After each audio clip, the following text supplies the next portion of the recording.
lo hemos acordado con el secretario general, con las exposiciones de países y enseguida con la presentación del informe de la línea de reforma de sistemas penitenciarios por la Secretaría General y la aprobación de los documentos a continuación. Bien, me corresponde entonces tratar la materia de reforma de los sistemas penitenciarios iberoamericanos, puntualizando sus desafíos como también posibles soluciones. El diagnóstico en el cual todos podemos estar de acuerdo tiene que ver, ¿no es cierto?, con tres elementos que son característicos de los sistemas penitenciarios iberoamericanos. En primer lugar, la sobrepoblación penal, que es un tema que nos aqueja a todos en mayor o menor medida, pero claramente es y constituye una preocupación. Los procesos de reinserción inadecuados y también la falta de personal penitenciario y, por supuesto, el déficit en materia de capacitación y formación de los y las funcionarias. En cuanto a la sobrepoblación penal, las causas que podemos identificar en la región tienen que ver con el aumento de la delincuencia, que es un hecho objetivo en los distintos países en mayor o menor medida, pero efectivamente se identifica ese como un problema.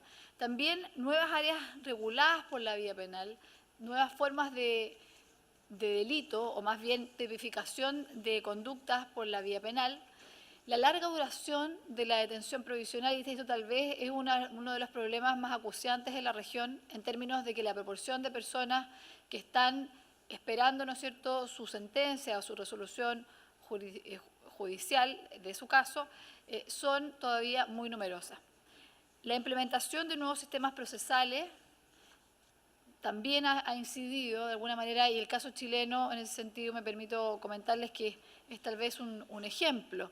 Cuando se implementa la reforma procesal penal en el país, en Chile, las sentencias en general eran de cerca de 35.000, porque los procesos eran muy lentos, en fin. Y finalmente, si comparamos los datos de implementación de la reforma procesal penal al cabo de 10 años, tenemos que las sentencias se multiplican en un 700%. Y eso obviamente tiene un impacto en materia penitenciaria que no fue previsto al momento de diseñar la reforma. Y por eso que también consideramos que la implementación de los sistemas procesales penales, sin lugar a dudas, incide en la sobrepoblación penal cuando particularmente no se mide su impacto. Y los déficits de las plazas penitenciarias sin dejar de considerar lo dificultoso que es para cualquier gobierno impulsar la construcción de cárceles que son resistidas muchas veces por la comunidad, y por lo tanto de ahí la importancia de recoger los lineamientos en esta materia que nos ha entregado, ¿no es cierto?, COMGIP, y que contempla una regulación global, abordando también la manera de involucrar a las comunidades en la construcción de cárceles y no simplemente enfocarse en los temas de infraestructura propiamente tal. ¿Cuáles son los efectos de la sobrepoblación? Lo sabemos muy bien todos. Claramente la dificultad para poder gestionar adecuadamente las cárceles con el aumento de la violencia que eso significa, producto de este hacinamiento, el incumplimiento de los estándares de derechos humanos. El informe de la Comisión Interamericana del año 2011 es bastante categórico en esta materia, indicando en este informe de las Américas que este es uno de los problemas graves de nuestros sistemas penitenciarios. Obviamente una mayor cantidad de población penal en recintos reducidos genera también pocas posibilidades de reinserción por el poco espacio de talleres, de espacios de formación y capacitación, y las altas tasas finalmente de privación de libertad de nuestra zona claramente son finalmente una dificultad. En el caso chileno, yo se los comentaba por la mañana, nosotros el año 2010 teníamos algo más de 55.000 personas privadas de libertad y ahora tenemos cerca de 49.000 personas privadas de libertad. Es decir, hemos bajado de un 57% de sobrepoblación a un 22% de sobrepoblación. Eso claramente es un avance, pero también es un desafío para continuar, ¿no es cierto?, perfeccionando esos números. Hay alrededor de 6.500 personas, en definitiva menos, en nuestras cárceles actualmente. ¿Cuáles son las soluciones que podemos compartir como grupo? Obviamente, el potenciamiento de las medidas alternativas a la detención provisional y a la pena privativa de libertad, los nuevos estándares de la construcción de cárcel, y ahí hago referencia a los lineamientos que nos entrega COMGIB, y también la consideración del impacto penitenciario en las reformas penales.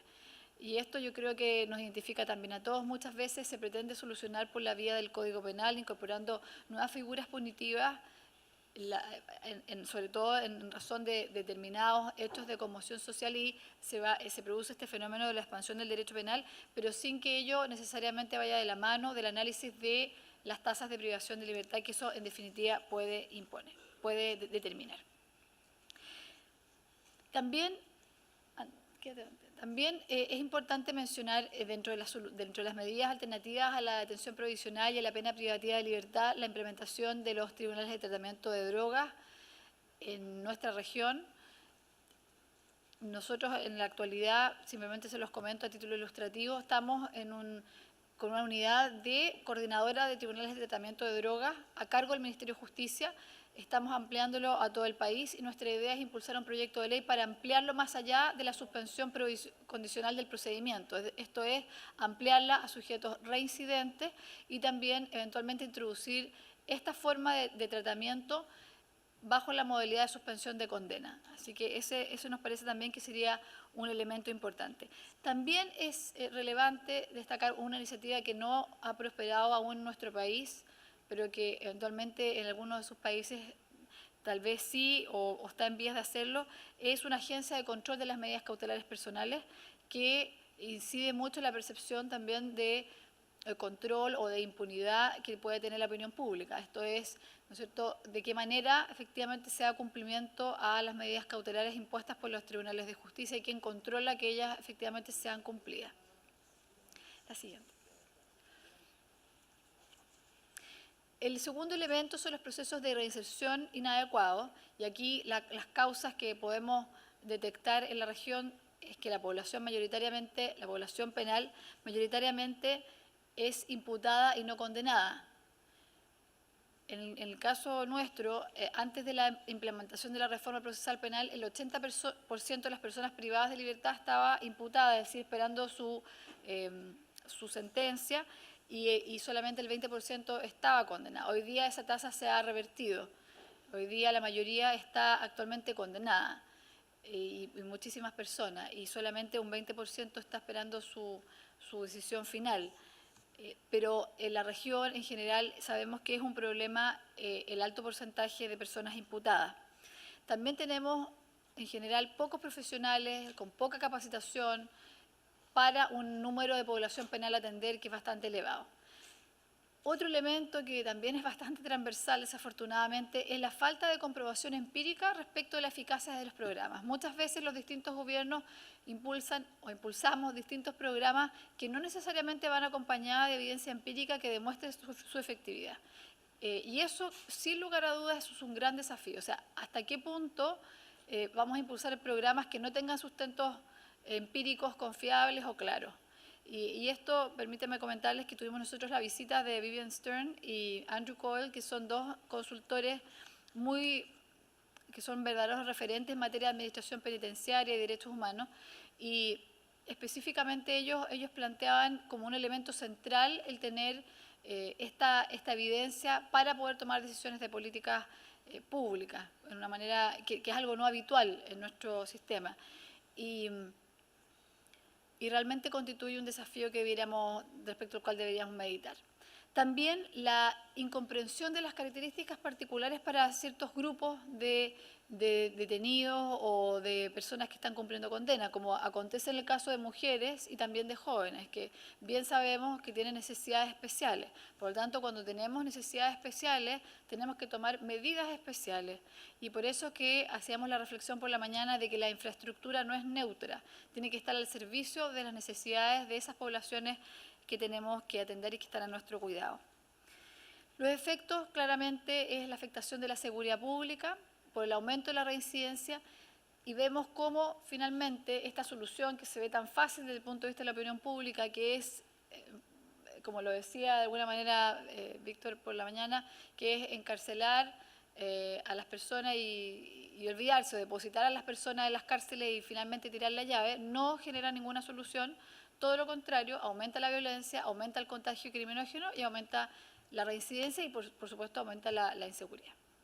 Soluciones que podemos compartir, obviamente el fortalecimiento de las medidas alternativas a la detención provisional, tener programas de reinserción eficaces que sean fundados en evidencia empírica, la capacitación continua que muchas veces no forma parte de los informes financieros de los respaldos presupuestarios que tienen las leyes cuando se aprueban, y el fortalecimiento de medidas alternativas, sobre todo el caso de la privación de libertad, en el caso de la delincuencia menos grave. ¿Esto qué significa? Básicamente, y esto también hemos tenido, se los comparto porque fue bastante interesante el debate parlamentario, nosotros impulsamos una modificación en torno a las penas de hasta 300 días, que estaban castigadas hoy día con privación de libertad. Impulsamos la posibilidad de que pudieran ser estas personas condenadas a trabajos comunitarios, pero no trabajos comunitarios simplemente que el juez lo deriva a una municipalidad, a una corporación, sino con delegados, con un sistema de seguro, con movilización para el transporte, con personas encargadas de asegurarse una oferta, con convenios.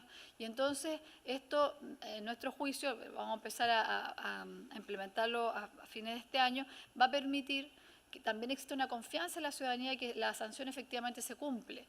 Y nos parece también importante abordarlo desde la perspectiva de delitos que tienen una relativa menor entidad, es decir, en el caso nuestro, hasta 300 días. Pero de todas maneras es un desafío para la delincuencia menos grave, dado que evidentemente el ingreso de esas personas a la cárcel, a un contacto con personas de mayor perfil delictual, lo único que hace es generar que esa cárcel sea una escuela del delito y que estas personas salgan mucho peores, en definitiva, de cómo entraron, que creo que eso es un elemento bastante compartido y conocido por todos.